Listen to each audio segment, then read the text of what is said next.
Hi and welcome to The Courageous Collective, the podcast where we celebrate diverse women who dare to do things differently. I'm Rupa Baradva, a copywriter and communication specialist. I work with women entrepreneurs to help them get clear on their brand messaging, and I help them become more visible to their target customers using PR. And I'm Vardeep Edwards, founder of The Branding Fox, a design consultancy that supports women in business with their branding and design needs. After working in corporate roles, we both took the leap into self-employment and created our own businesses where our skills and experience could really shine. But something we both noticed was the lack of women that looked like us at events, on speaker panels and in the media. Which is why we created the Courageous Collective podcast. This is our platform to celebrate and champion diverse women who are smashing it in their businesses. In each episode, we speak to a female founder about the story behind their business. We explore their inspirations, the challenges they faced and how they've dealt with them. And we talk about what they're yet to achieve. Welcome to the Courageous Collective and enjoy today's episode. Welcome back to the Courageous Collective podcast, where we bring you inspiring stories of women of colour who are creative business founders.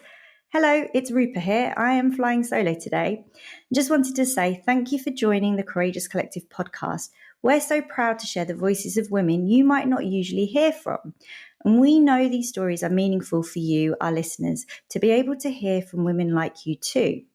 Now, before I introduce today's guest, we wanted to ask you to like and subscribe to the Courageous Collective on Apple Podcasts or Spotify if you haven't already. Subscribing means you won't miss an episode and it helps us get even more incredible guests on the podcast.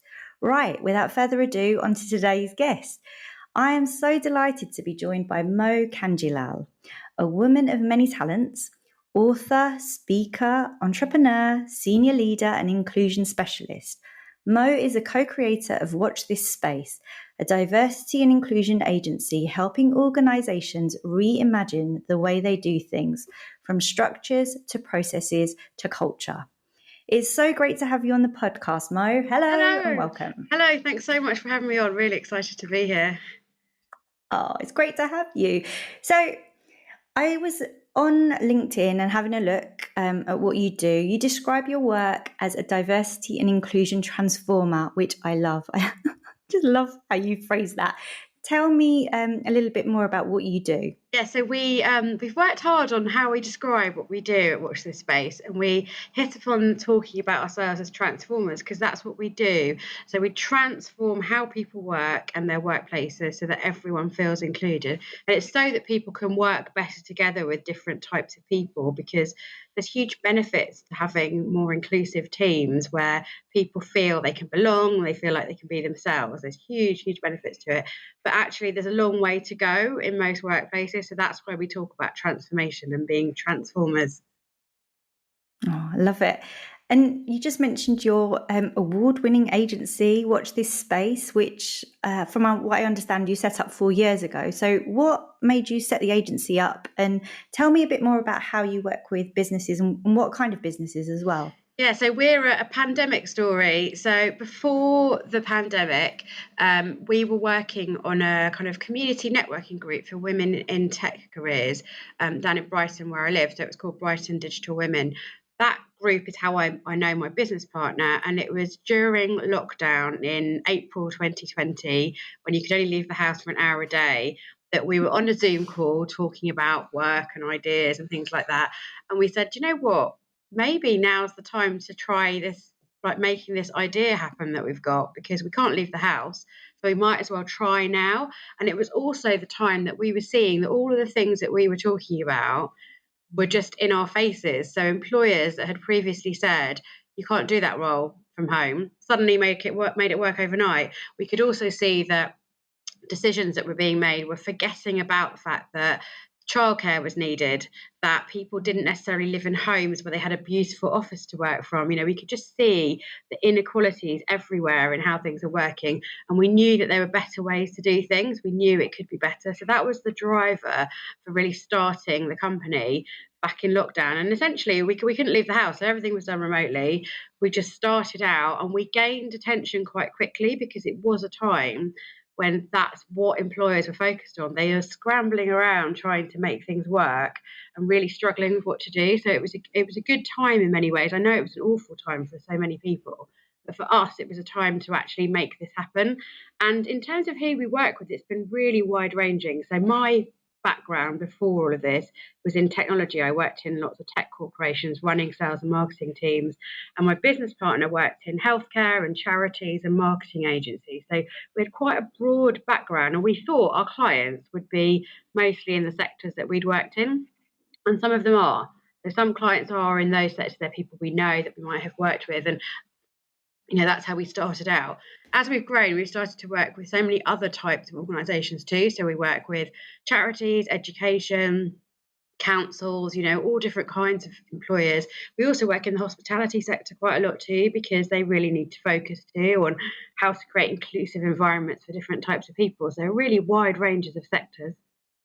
You've just taken me back to that time during the pandemic as well, because not only were we all kind of grappling with this new reality, but I mean, we had George Floyd's murder as well. And I guess that, was really that untimely backdrop that all businesses were facing, the challenge of kind of, well, what do we say to our employees? And, I think it was also quite a watershed moment, because that kind of line between what's happening in the world and what's happening within companies was kind of blurring even more. So I'm guessing that was a really good opportunity again for your agency to kind of come in and actually help businesses. Yeah, so we started in April, and it was the summer that there was really all of the Black Lives Matter protests all around the world. So it was a few months after we started, but not too long after we'd started. And actually what we did during that time was we saw that companies didn't know what to do. So they either didn't know what to say, so they didn't say anything, which silence says a lot in those circumstances, or they posted a black square on Instagram and didn't know what to do next. So actually we set about saying, actually, how can we help businesses with what they can do? And so we ran kind of webinars and workshops saying, how can you respond to this? What do you want to do? What does your business stand for? Have you talked to employees about it? So it was another time where we really started to gain attention quite quickly during that summer, because we were addressing a real need that employers had during that time.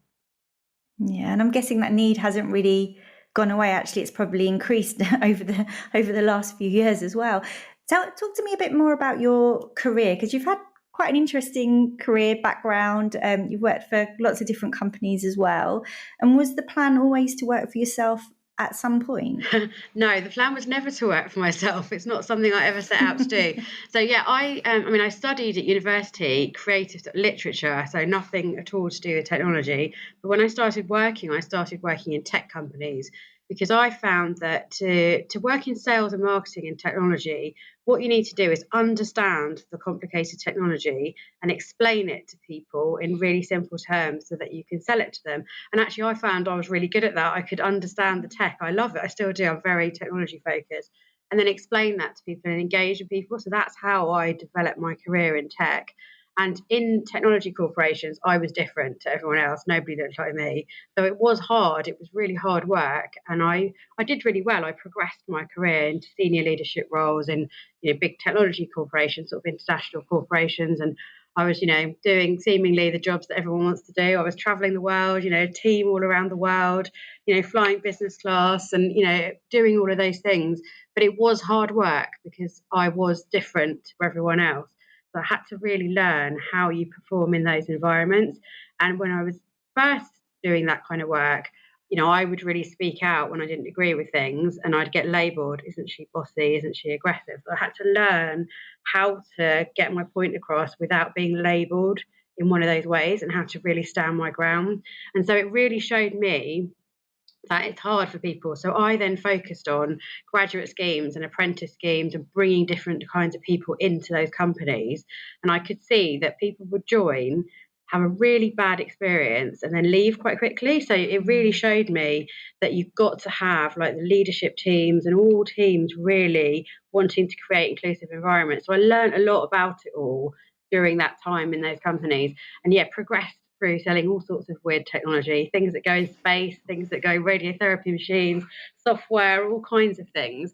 But that was really where I learned a lot about diversity and inclusion and how to create those kinds of workplaces. And actually that has stayed, a lot of that learning and then that early time during the pandemic is still the foundation of what we do now at Watch the Space, because the work we do now, we recognise that lots of people want to do something about diversity and inclusion. So lots of companies say, we want to do something, but we don't know where to start and we don't know what we should do and we don't know what words we should say and what acronyms we should use. And actually that's still quite the basis of our work. So we do something called inclusion journey mapping. And at the beginning of that, we hold discovery workshops and we say, what are the words that confuse you?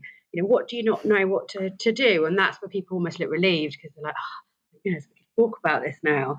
And it's still very much the foundation of our work and it's something we really believe in as well.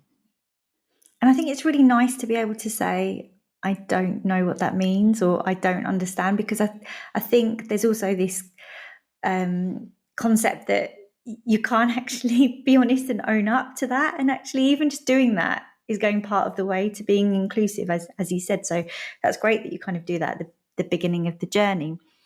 Let's talk about the reality of running your own business. As you said, it was never kind of the plan, but here you are running an award-winning agency, no less. What's the reality and what would you say are the best and worst bits? If there are any. So it's not what I set out to do, and it just kind of worked out that way. And for a long time, we did other work as well. And actually, it was winning an award that made us go all in the business. So it was October 2021. We entered a national competition the night before the deadline for the award. We'd seen it and we just hadn't got around to entering. Entered it the night before and won. So we won some money. We won this competition, national competition. That was really the defining moment where we said, okay, now we need to really focus on this and go all in, like this is what we're going to do. And so that's when we did that. And the realities of running your own business are, it's not what it seems. It's hard work. So you've got to manage, you've got to do everything. So you've got to figure out how to do all the finances and remember to pay your tax bills and your VAT bills and this, that, seemingly endless bills. You really have to keep on top of the finances. You have to be very organised, a lot of kind of back office, like organising things, because there's no fallback. Like when I worked in corporate, there were teams of people to do things. We don't have any of that. It's just us. So you have to do all of that. As the founders of the business, you're also always selling. You need to constantly be selling and marketing yourselves to line up the next pieces of work. That's hard too. And then there's no, you don't have the fallback of that salary every month. You've got to make that yourself. So, things like holidays and if someone's ill, all of those things are just very different running your own business. And that's the reality of it. And I think most founders would say that it's hard work. So it isn't what it seems. Now, the flip side of that is we work for ourselves. We're the boss. So we have the freedom. We can do things as we want to and set things out as we want to. And if we have an idea, I don't have to go and get 20 signatures to make something happen. I can just, say, well, that's what we're going to do. There is definitely a flip side to all of the hard work. Like it's amazing to do something yourselves. And, when I worked in corporate, I closed like multi-million-pound deals. Not a single one of those meant as much as closing a deal in our business now, because it's so much more meaningful because it's for us. It's something we've created ourselves. So, I'd say there's two sides to it. There's all of the work, but then there's all the highs as well. Yeah, and I think the flexibility for me is outweighs kind of everything really. I'm not sure about you in your kind of previous tech roles, but is that something that your employees now can benefit from? So the flexible working, for example, I'm guessing you're bringing all of those great things into the business as well. Yeah. So when we set this up, we said, what do we want from this? How do we want the working environment to be? And it's like that for everyone that works with us as well. So we don't have set hours, we don't have set days. It's about, this is the work to be done. You choose when you do it. So my business partner, Allegra, has 2 young children. So she is very bound by school times, as anyone with children will know. So what she'll often do is collect the kids from school, do have an evening with them and then do some work later on, for example.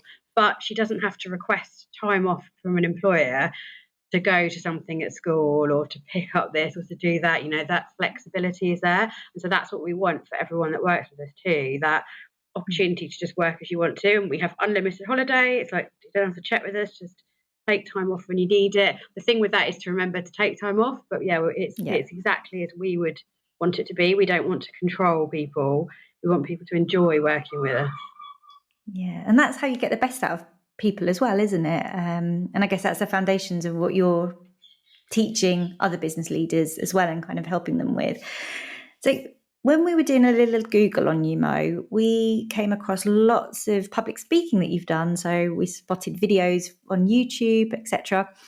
Tell me about public speaking. How has it benefited your business, and does it come naturally to you? So I really enjoy public speaking, and I always have. So in my corporate career, I worked in sales. So you were always presenting, standing up and presenting. Often didn't even know how many people you're presenting to. So it's something I've done throughout my career, because also in those environments, you also have to do a lot of presenting in sort of internal company meetings. So I've always been very used to it. If I think back to when I was young, I used to go to drama classes. So I obviously enjoyed it. So yeah, for me, it comes very naturally. Like, it's something I really enjoy. And so we've done loads of public speaking. All of us have, actually, to grow the business. And I do think that's made quite a difference as well, because we're quite visible and people get to know us and they know that we we speak at events. So I've spoken at loads of different types of events, online and in person. And I think that's really helped to grow our brand, because we do so much public speaking.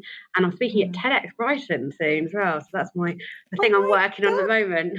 That is amazing. Congratulations. I mean, yeah, wow. What better event to speak at than TEDx?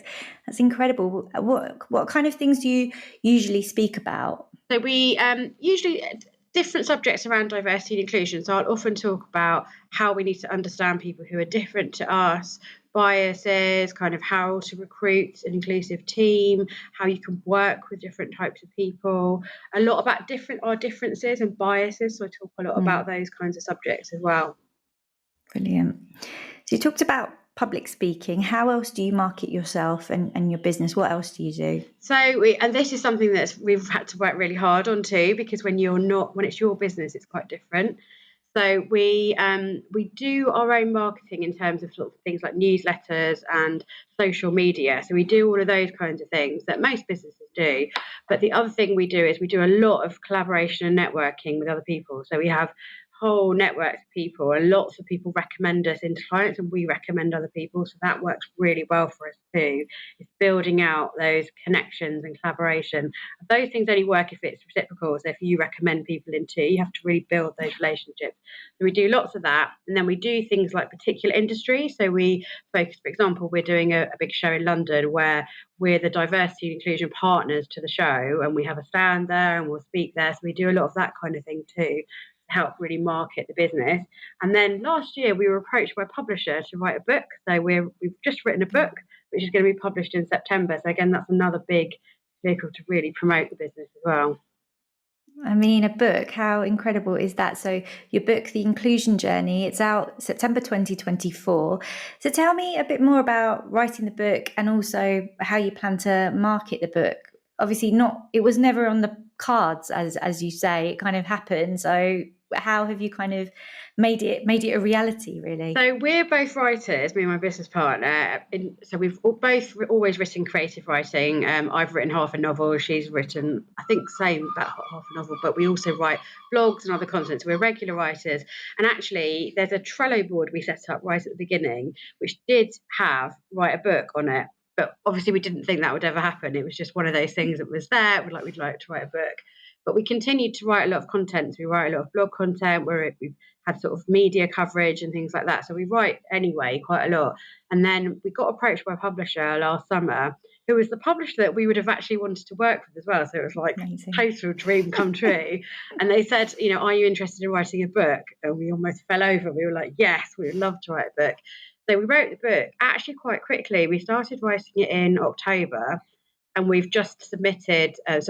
It took us until sort of end of February, mid to end of February, to write all of the book. And obviously 2 people writing it together made it a lot easier than just one person trying to write it themselves. So it was hard to do in amongst everything else. But what we did was we had writing days where we would get together, maybe just sit in a cafe or something, but just write, because otherwise it would never happen. So that's how it happened. And actually we loved it. We really enjoyed writing the book, and we've got ideas for a second book as well. Oh, amazing. And then in terms of marketing it, obviously we'll do marketing for it, but the publisher will also market the book. So we're just starting to think about what we're going to do for marketing the book and, book launch in September and things like that. Oh, so exciting. And those writing days sound like the dream. Honestly, a day of writing, can't think of anything better. But yeah, so taking a slightly different tack now. So you're a non-executive director for a healthcare company called Here. Tell me a bit more about being a non-exec director and how did that come about? Yes, I have 2 board roles. I'm also a charity board trustee and a non-exec director at Here. Both those things came about in 2020. It was quite a pivotal year for me. It was sort of 2020, 2021, sort of during all those lockdown years. So I'd always thought I'd really like to join a board and be a non-exec director. And people said to me, well, if you want to do that, a good thing to do is to become a charity board trustee to get experience in, board level work. So that's what I did first. I became a charity board trustee. And then there was a role advertised at Here, and they're a healthcare social enterprise operating in different primary care health services. And they put out an advert for a non-exec director with business experience. And they also had a really nicely worded advert which said they were looking for people that better represented the community because they were an all-white board. And about 3 or 4 different people sent me the job ad and said, have you seen this? You should really apply. Yeah. And sometimes with those things, you just think, oh, I'll just apply. I haven't been a non-exec director before, but I'll go for it. That's what I did. I applied and then I got the role. I've been there since 2021 and they're absolutely fantastic organisation to work with. They're really focused on a lot of the things I am. So flexible ways of working, collaborative working. It's a non-hierarchical sort of management structure where they really focus on empowering employees and they have a really strong purpose about healthcare. So it's about how you really reach all of the population. So if there's a healthcare service, so for example, the dementia care assessment service that they run, and it reaches a percentage. So I can't remember the exact numbers, but say it reaches 70% of the population. Actually, what we're interested in, the 30% that we don't reach. So how do we actually reach the rest of the population that aren't being reached, that perhaps mistrust healthcare services? Like, how do we reach those people? So it's got a really strong sense of purpose to it as well. And then in terms of operating as a non-exec director, it is very different because you're not doing the operational work. That's the hard bit, is to really focus strategically and not get too into the details, because that's for the team that are there. So it's about really thinking about what are the important things strategically, what the questions I should be asking as well. I'm there to be somebody who's an outsider coming in and asking questions. So remembering to do that and say, what are the questions I should be asking and, what things should we be looking at? So I love it. It's a really interesting role. It's hard to juggle the time to do that as well, but it's great. Yeah, and I think using, a different side of your brain, like you said, you're not necessarily doing the work. So actually being able to think strategically, that critical thinking is so important and I guess exciting as well, because it's kind of different to what you'd be doing day to day. I guess that's on to my biggest lesson. What do you think the biggest lesson is that you've learned as a business founder so far? That you have to just go for it. You don't have the luxury of security, of like really, really checking everything and making everything. You just have to go a lot of the time with what you think is the right thing to do and just go for it. There's so many things we've done since we founded the business where we've said yes and figured out how to do it later, because actually that's what you have to do. Because if you don't do that, you miss opportunities. So say yes to things. And also the other thing is collaborate with others. It's so important. Talk to other business founders, help other business founders, talk to people, offer help to people. The more you do that, the more that people collaborate with you.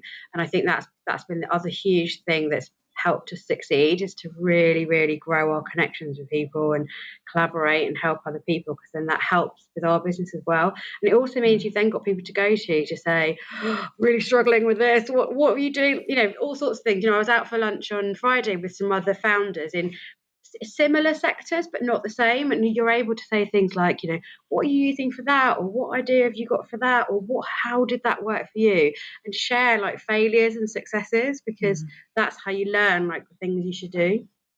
Yeah, and it's so nice to be able to talk to people who are in a similar situation, and even if you gain nothing from the conversation, even just having that conversation makes such a difference. It kind of clears up the mental space a little bit as well. I had one final question obviously, given your sales background as well and what you said you do now within the agency as well, always be closing is something we hear all the time. It's really hard when sales aren't necessarily kind of part of your background. If I talk about myself, it's something I can do, I think, but it's not something I can do confidently. So can you give us some pointers on, selling yourself effectively, but in a way that feels natural and, not so kind of gross and icky, I guess. Yeah, that's one of the biggest things I hear actually from other founders that they struggle with. So, and I've had the benefit of having a career in sales. Now, working in sales in a corporation is very different. Hard targets, you'd have to revenue report every week. It's a different environment, but there are definitely things I learned from that I use in our business now. So be interested in other people is probably my top piece of advice. You won't be able to sell anything unless you're interested in them and their business and who they are and what they're about. It's about them, not actually what you're selling. That's the first thing, is really build up relationships and understand people and what's interesting to them. If you just go out with the same sales pattern to people, it won't work. It's got to be all about them and opening up those conversations and asking questions and being interested. And the next thing is to follow up. So there are some stats that I used to share when I did sales training with teams. Most sales don't happen until about the 10th or 11th or 12th interaction with somebody, but people usually give up after about the third or fourth. And actually you have to stay engaged with people and continue conversations with people because everyone's busy. And so it's about how tenacious you are and keeping those conversations going that really, really helps. And then the other thing is be really clear on what you're offering somebody, because if you send them a really long, detailed email or proposal and it's not clear how on earth this benefits them, you won't sell anything. You have to get really clear on what it is you're communicating to people. I think they're probably my top things. Yeah, and they're brilliant things, even just the following up. I am going to be following up with a few people after this call for definite. That's such great advice. Thank you so much, Mo, and thank you so much for joining us on the Courageous Collective today. It's been a pleasure talking to you. So you can find Mo on LinkedIn, just search for Mo Kanjilal, and also check out her agency, Watch This Space Too. We'll share the links in the show notes as usual. And that's it for this week. Thank you for listening, and we will see you in a fortnight with another episode. Thank you for listening to today's episode. The Courageous Collective is created by Rupa Bharadwaj and Vardeep Edwards. We really appreciate your feedback, so please like, share and follow us. Please also subscribe to receive an alert for our next episode. You can find out where to follow us on social media in the show notes, and if you'd like to be a future guest, please do get in touch. Thanks and see you soon.